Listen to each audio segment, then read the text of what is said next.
Kung di mo lalabanan yung katamaran mo, walang mangyayari sa'yo. Ang basketball, hindi yan pagalingan, hindi yan palakasan ng talento.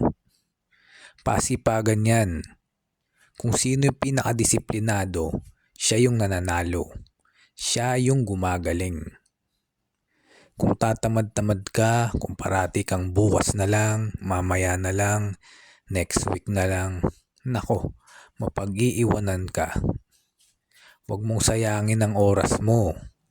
Tumatakbo ang oras, hindi mo yan mahihinto.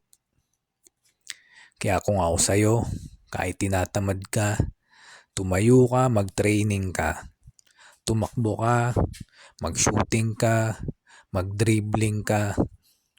Kahit ano gawin mo, basta lang mapuwersa yung katawan mo na gumalaw. Dahil pag hindi ka gumalaw, mapag-iiwanan ka na nila at pagsisisihan mo to sa huli.